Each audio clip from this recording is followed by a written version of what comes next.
Desde que você existe, todas as coisas que aconteceram na sua vida, elas foram preparadas por Deus para fazer você quem você é. E aí eu comecei a juntar as pedras do quebra-cabeça. Comecei a entender muita coisa. Comecei a ver como que Deus age. E como que Deus vai transformando o nosso ser. E como que Deus vai quebrando a gente. Como que Ele vai nos moldando à excelência da sua criação. Nós somos isso. Como que Ele vai fazendo na nossa vida. Em 2013, eu enfrentei uma crise emocional que eu pedi a Deus para morrer. Talvez eu não estivesse aqui por esse motivo. Talvez eu não estivesse aqui porque tivemos Covid 2 vezes, eu e Tássia, no mesmo período. Tivemos em maio de 21 e tivemos em janeiro de 22, quando estivemos aqui na Assembleia da Convenção Batista Brasileira, né? Que quem estava aqui pegou Covid, né? Então, também nós pegamos também. Graças a Deus não tivemos sintomas graves, nenhum sintoma grave. Passamos por isso e Deus vai tratando. Mas eu entendi depois que tudo aquilo que eu passei em 2013, dessa crise emocional, de achar que o ministério tinha acabado, eu entendi que Deus estava nos preparando, a mim, a minha família, a igreja, para coisas muito maiores que Ele estava fazendo, e está fazendo e vai fazer. Coisas maiores. Então você precisa tão somente buscar isso para a sua vida. Querer que Deus faça. Se deixar ser usado. Porque se tem uma coisa, nos meus medos da adolescência, eu sempre dizia a Deus: Senhor, faz a Tua vontade na minha vida. Pai, faz a Tua vontade. Não me deixe eu me casar com quem não seja a Tua vontade. Não deixe eu tomar decisões importantes, estratégicas na minha vida que não sejam direcionadas pelo Senhor. Não permitas, Pai. Não. Eu sempre orei assim, eu continuo orando assim.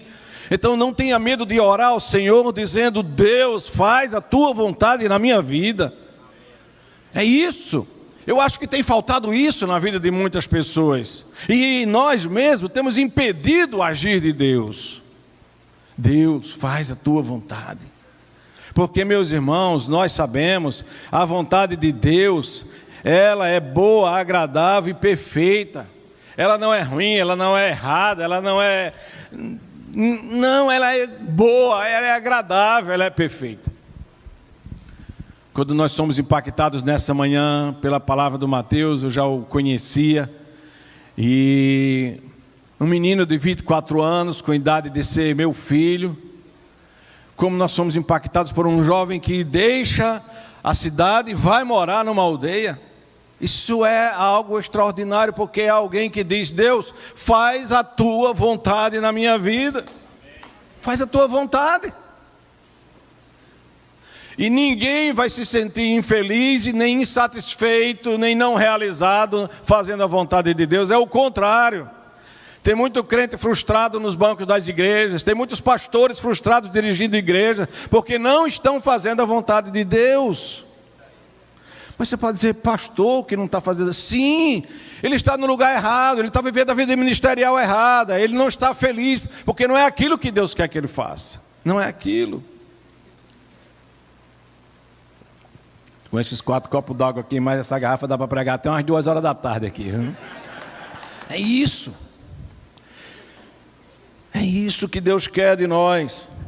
Nós somos imperfeitos. Meus irmãos, o crescimento espiritual leva ao crescimento em todas as áreas da nossa vida. Por isso, o crescimento espiritual precisa ser a nossa prioridade.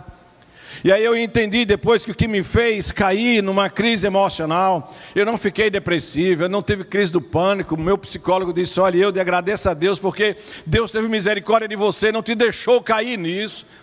Porque quando eu adoeci, né, e eu já vinha experimentando alguns sintomas e sem entender o que era, até que uma hora quase que eu surtei. Nós estávamos no congresso, numa conferência da Ceflau, lá na Lagoa do Bonfim, no Hotel Mardunas. Fabrício estava lá também.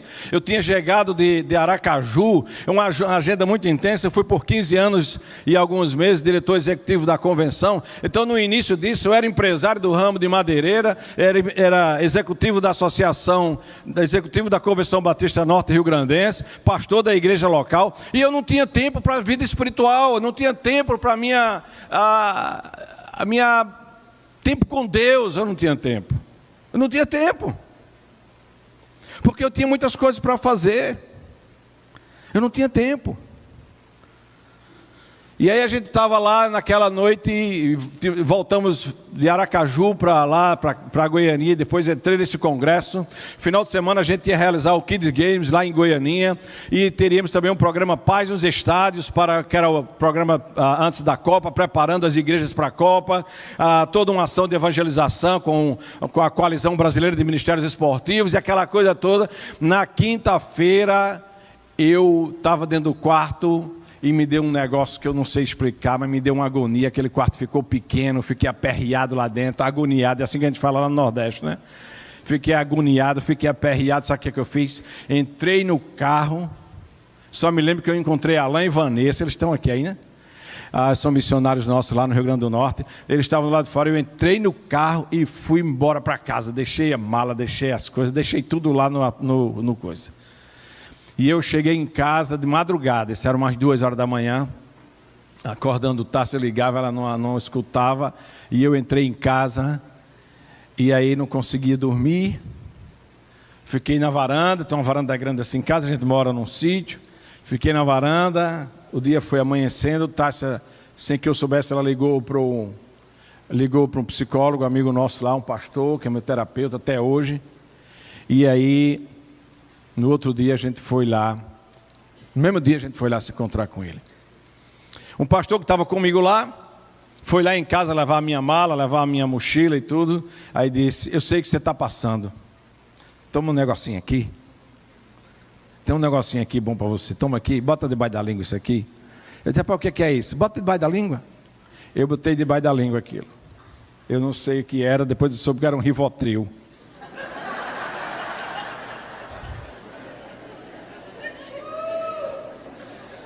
Mas graças a Deus que aquilo não fez efeito nenhum. Foi como se eu não tivesse botado nada debaixo da língua. Porque eu me conhecendo, se eu tivesse feito o efeito, eu teria gostado daquilo. Porque aquilo ia me turbinar. Uma vez conversando com o médico, ele disse, como é que está a tua ansiedade? Eu disse, rapaz, graças a Deus estou bem. Qual remédio tu toma? Rapaz, graças a Deus, fora esse, dessa vez, eu nunca tomei nenhum remédio para isso. Deus me tratou, foi duro, foi doloroso, foi longo, mas eu não tomei nenhum remédio, não precisou. Não tomei porque não precisou, não é preconceito. Não precisou. Aí o que aconteceu? Ele disse, rapaz, eu tenho um remedinho, que quando o negócio tivesse mais ou menos para tu bota um remédio desse na boca, que tu vira um leão, tu enfrenta um elefante na tua frente. Eu disse, tá bom, então quando eu precisar, eu não quero precisar. A nossa força vem do Senhor. Meus irmãos, e foram dias de muitas lutas, muitas dificuldades, muitas crises. Eu disse para o meu psicólogo, eu quero ir num psiquiatra. Ele disse, você não precisa de um psiquiatra agora, você não dá para a gente cuidar. Não, mas eu quero ir, não aguento. Não aguento. Estava na igreja, e aí eu falei isso para a igreja, né? Quando eu falei também, alguns colegas disseram, Eudes, não fala isso, não abra o coração dessa forma, porque você vai se enfraquecer. Eu digo, mas eu sou fraco. Eu não estou me enfraquecendo, eu sou fraco. E quando eu comecei a dizer isso na igreja, eu comecei a sentir o amor, o cuidado, o amparo. E quando eu estava na porta da igreja, meus irmãos, já depois de um tempo, quando as irmãs vinham me abraçar, aquelas irmãs que são mães para nós, e abraçava, e chorava, e dizia, pastor, eu estou orando pelo Senhor. Isso ia me curando. Falar dos nossos traumas traz cura na nossa alma. Porque tem muita gente sofrendo com os seus traumas sem poder dizer nada para ninguém. E quantos pastores depois eu pude perceber que estavam tão doentes. Quantos pastores que também tomando remédios, mas que ninguém sabia de nada. Por que não abençoar a vida de outras pessoas com a vida, com o testemunho? Por que não abençoar?